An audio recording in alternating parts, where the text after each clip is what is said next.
All right, let's go.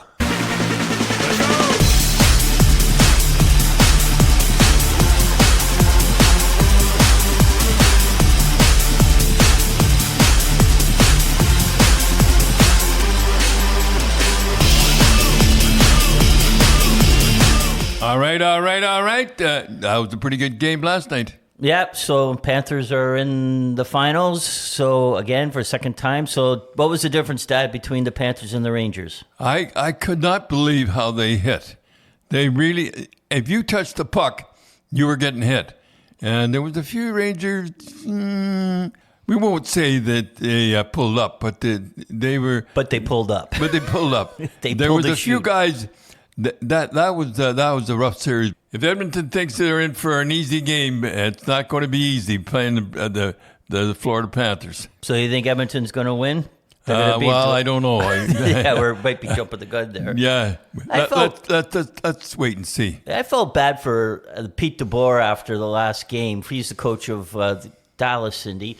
So they lose at home. They just played awful at home. You think they'd be sky high, and just it came out flat. And you know who came out flat last night was Panthers. They came out pretty flat. At the beginning, yeah, Rangers took it to them the first half of the game, and then they came back.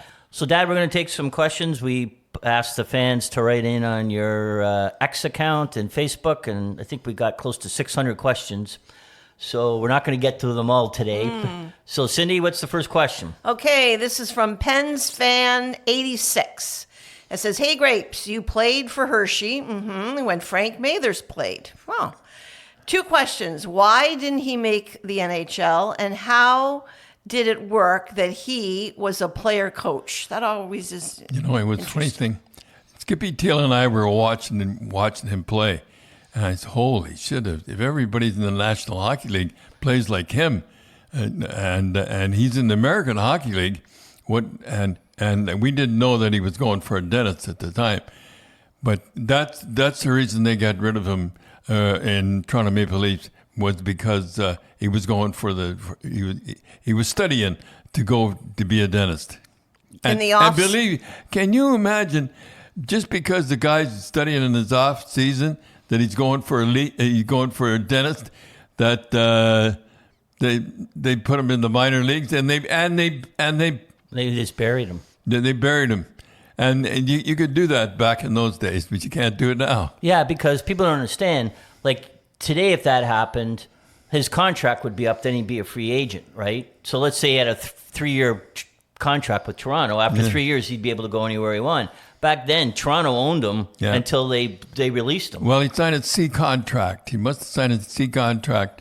And when you sign a C contract, that means they own you. Yeah. So how did it work being a player coach? Do you guys just change the lines by yourselves? Basically, you'd almost have to, right? You know, it was the funny thing.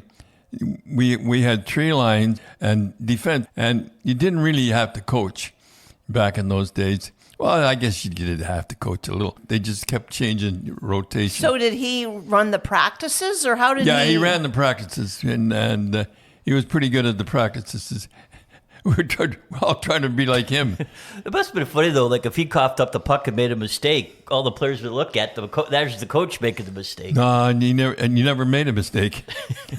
So now in Rochester, you were made coach in the middle of the season when you played. Then you were made coach. Did they ever consider you that you would still keep playing when you were coaching in Rochester? I never thought of that. You could have done that. I did keep playing. You did in Rochester? I don't know. I'm trying to think of. Did I keep playing, Tim? No. I didn't keep playing. No, because those days, the problem that you had when you made your comeback in Rochester was that you were, how old were you? You were 36? Yeah, 36. And then you could only dress a certain amount of players that were that age. Right, yeah. And so that was the problem that the older players had, was they kept getting sat out because if you had to dress players under a certain age, a majority of the players. So I remember I was with an old defenseman, and we were crying in our beer. We weren't playing. We should have been playing, and we went out. And the only time I didn't phone and tell Rose where I was and everything was that time.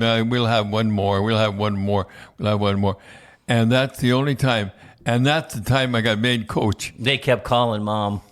Oh, And they I remember. and boy, was she mad. But you remember that, Cindy? I remember the phone kept ringing. It was way after 11 or 12. Yeah, and stupid. boy, mom wasn't mad that you were out drinking. I mean, that's no big deal. But it was that she didn't know where you were. And the only time I never phoned, Was with only Bobby. time I never phoned was that night when I get made coach. Jeez, was she mad? Oh boy, did I get it then? And you came home, and then she said, she said they've been trying to get a hold of you all night, and they wanted to meet you 2 or 3 o'clock in the morning. Yeah. Remember that? Yeah. And you went out. I remember I had a piece of apple pie, and I said, Rose, don't worry about a thing. I said, don't worry about a thing. I said, the next time I see you, I'll be coach the Rochester Americans. Yeah, because Mom thought they were going to let you go. Yeah. Yeah, Mom thought that was they were getting a career. But you should tell why you became coach was.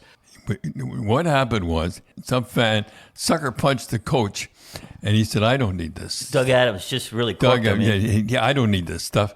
And we'll make Cherry the coach, and he's not doing anything. So I got made the coach. Yeah, because then they still were paying you as a player, but they didn't give you any more money, right? No money. I was going to get paid till the end of the year anyhow. So why not make him coach? And so then you took the team, Dad, and you were way out of the playoffs, and you missed it by 1 point, and you were paying the Cincinnati Swords, and you needed to win, right, or tie. You had to win. A tie was no good. And I'll never forget. 17-1, we outshot them. And the story goes that Floyd Smith, who was my friend, and they had first place all wrapped up. They had a good club. He put in his backup goalie, and don't put in a backup goalie if you want. I'll show you if I'm the backup goalie. And boy, he stopped everything. 17-1, we outshot them, and he scored on the one shot. I remember that same situation happened with your last road game in Colorado. You're playing Winnipeg, and John Ferguson wanted to lose because if they lost, they would have got first pick overall. And he put in his backup goalie. The same thing. I think you guys outshot them almost like 20-5 in the last period. Yeah. And the goalie standing on his head, and you tied them. And he took the phone and ripped it off the wall and threw it. He threw it out into the sun. I'm watching them. I'm watching them up on the. I could see up on the press box there. He ripped the phone off the wall and fired up against the thing because he would have had the first place overall. Who was it? They wanted Babbage. That's the guy that they wanted. They ended up, but they still ended up getting him. And they took Montreal took who was that guy that had the tough luck? Wickenheiser. Yeah. And then they took Babbage. I think that's how it worked out. Anyhow, don't put your backup goalie if you want to lose. If you want, put your backup goalie in there if you want to lose, and he'll stand on his head and you'll win. Well, you and Floyd Smith were good friends because we got traded from. We got traded, City, from, believe it or not, from Hershey. We were 22 years old, and we both got traded to Eddie Shore. Boy, I'll tell you, with 22 years old, he ended up in Springfield. That was a tough goal. So the next question, Dad, comes from Mike Jimmy G. Garrickson. Wow. Wondering how Cheevers went about stitching up his mask. I read Grapes in the Cheevers books. I think it was called The Goaltender, but would love to hear your comments on that mask. It was John Forstall, who was our assistant trainer, got the mask, and he exaggerated. Like, didn't what happened was he got hit with the puck in practice. Yeah. And then they said, geez, if you didn't have a mask, you didn't have your stitches on. Because Cheevers, when you played with Jerry Cheevers in Rochester, he didn't wear a mask. He didn't wear a mask.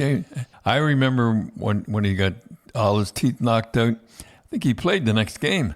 He tells that story. He said it was Red Berenson that hit a backhand. Yeah, it was a backhand. He walked around me. I was going to say, what happened was he blamed you. I got on the last minute, and Red Berenson, I said, please, Lord, don't let somebody walk around me. And sure enough, red bears that walked around me, and I backhanded the thing. God, what an awful sound that is to hear your goaltender get whacked. He said he got stitched up to finish the game. Yeah, I mean, you finished the game in those days. Okay, Dad, here's another question from Susan B. She says, I grew up not too far from a place called Copper Cliff in Sudbury, the home of Jimmy Pappin. Any good stories about him? I could go on forever with stories about Jimmy Pappin. So we should say any stories you can tell. Any stories that I can tell. Yeah. Oh, I played with Jimmy Pappin in Rochester, and what a team we had in Rochester. Imagine Jimmy Pappin on the ring. He'd go offside. If you didn't give him the puck and he was going and you were a centerman, he'd go offside on purpose. He'd go offside on purpose. Jeez, what a guy. We're sitting in the bus till 6 o'clock, and that's when he'd turn on the lights. And so just explain that a little bit more. You couldn't go in the rink we early couldn't go in the rink because Eddie Shore, who owned the team and everything, paid the bills, wouldn't turn on the lights in the rink to save money. Yeah, and he'd keep the door locked. And locking, yeah. And I never forgot this.